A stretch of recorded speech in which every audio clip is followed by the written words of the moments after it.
Hello hello hello hello मेरे प्यारे बच्चों, कैसे हो आप सब। आप सभी को मेरा फिर से एक बहुत प्यारा सा नमस्कार। और मैं आप सभी के सामने एक बार फिर से एक बहुत बेहतरीन सा टॉपिक लेकर आया हूँ, जो कि जनरली बोर्ड्स के पर्सपेक्टिव से बहुत ज़्यादा इम्पोर्टेंट होता है। और क्लास 12th में जो फर्स्ट चैप्टर के सारे न्यूमेरिकल्स स्टार्टिंग होते हैं, जहाँ से हमें 12th एक्चुअली फिजिक्स में सिखाई जाती है, सीखना जाता है, वो होता है कूलम्स लॉ। बहुत बेहतरीन सा टॉपिक है। जिस टॉपिक के बारे में हम बात करने जा रहे हैं, इसका डेरिवेशन एग्जाम्स में पूछते हैं, स्कूल में यूनिट टेस्ट वगैरह, क्लास टेस्ट वगैरह में आता है, और उस पर बहुत सारे न्यूमेरिकल्स आपको कराया भी जाएगा और पूछा भी जाता है। तो आइए बच्चों, इसके बारे में बात करते हैं, क्या होता है लॉ। कूलम्स लॉ के बारे में बात करेंगे। समझिए, पहले मैं इसका पढ़ने जा रहा हूँ। क्या है? द फोर्स ऑफ अट्रैक्शन और रिपल्शन। क्या बोला मैंने? द फोर्स ऑफ अट्रैक्शन और repulsion between two charged body is directly proportional to the product of their charges and inversely proportional to the square of the distance between them। क्या मतलब है इसका? अब बड़ी अजीब सी लैंग्वेज है, लेकिन बहुत आसान है, बात समझिएगा। देखिए, चलिए मानते हैं कि मेरे पास कोई दो चार्ज है। कोई चार्ज मेरे पास Q1 था और कोई चार्ज मेरे पास Q2 था। कोई फर्क नहीं पड़ता, हो सकता है दोनों चार्ज पॉजिटिव हो, दोनों चार्ज नेगेटिव हो, एक पॉजिटिव हो और एक नेगेटिव हो। तो मान लेते हैं कोई चार्ज आपके पास Q1 था और कोई दूसरा चार्ज आपके पास Q2 था। Q1 और Q2 दोनों के बीच में इनकी डिस्टेंस क्या थी? R। ठीक है ना?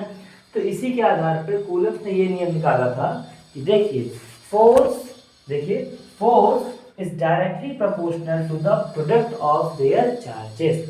यानी फोर्स जो है वो डायरेक्टली डिपेंड करता है किस पे? Q1 और Q2 पे। सेकेंड पॉइंट इसमें क्या बताया गया है कि force is inversely proportional to the 1/r²। यानी अगर आप r को बढ़ाएंगे तो फोर्स क्या हो जाएगी? आप बताइएगा, फिर कमेंट करिएगा, ठीक है ना? अगर आप r को बढ़ाएंगे तो फोर्स पर क्या फर्क पड़ेगा, इस बात को आप हमारे कमेंट बॉक्स में बताने वाले हैं। तो देखिए, दोनों को अगर मैं कंपेयर करता हूं, तो दोनों को कंपेयर करने के बाद ये मेरे पास इक्वेशन बनती आती है कि force is proportional to Q1 Q2/r²। और इतनी बेसिक सी बात आपको मालूम होगी कि जब भी किसी इक्वेशन में से आप प्रोपोर्शनलिटी का साइन हटाते हैं, यानी यहाँ देखिए, जब भी किसी इक्वेशन में से आप जब प्रोपोर्शनलिटी का साइन हटाते हैं तो वहां पर कोई ना कोई कांस्टेंट जुड़ जाता है। तो यहाँ पर क्या हो रहा है? एक कांस्टेंट जुड़ता है, जिसे हम लोग के नाम से जानते हैं, और इसके क्या बोलते हैं? Electrostatic force constant. जी हाँ, क्या बोलते हैं इसको? Electrostatic force constant. और इलेक्ट्रोस्टैटिक फोर्स कांस्टेंट की वैल्यू क्या होती है? देखिए, यहाँ पे हम लोग करते हैं 1/4πε0।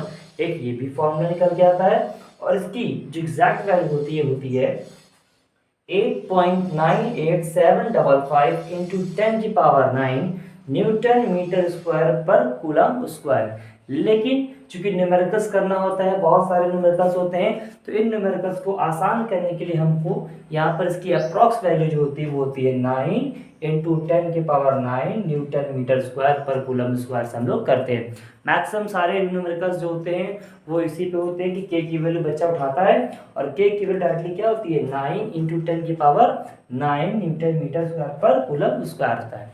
लेकिन कुछ क्वेश्चंस हमारे पास ऐसे होते हैं कि जहाँ पर हमें मीडियम के बारे में भी जानकारी दी जाती है, और हर मीडियम का अपना अलग अलग वैल्यू होती है। यहाँ पर एप्सिलॉन नॉट, जिसको हम लोग कहते हैं permittivity of free space, permittivity of free space की वैल्यू होती है, क्या होती है? 8.8541 into 10⁻⁻12 coulomb square newton metre square, और कुछ बुक्स में कुछ जगहों पर फैरेड पर मीटर के नाम से भी जाना जाता है। तो बच्चों, ये एक बहुत छोटा सा टॉपिक है कूलम स्क्वायर। ऐसे बहुत सारे टॉपिक्स, बहुत सारे न्यूमेरिकल्स हम लोग मिल के आने वाले हैं। और हाँ, इसमें से परमिटिविटी ऑफ फ्री स्पेस के बारे में हम अपने आने वाले नेक्स्ट टॉपिक में बताने वाले हैं। तो बच्चों, लगातार जुड़े रहिए और चैनल को सब्सक्राइब करिए और कमेंट करते रहिएगा। ठीक है बच्चों।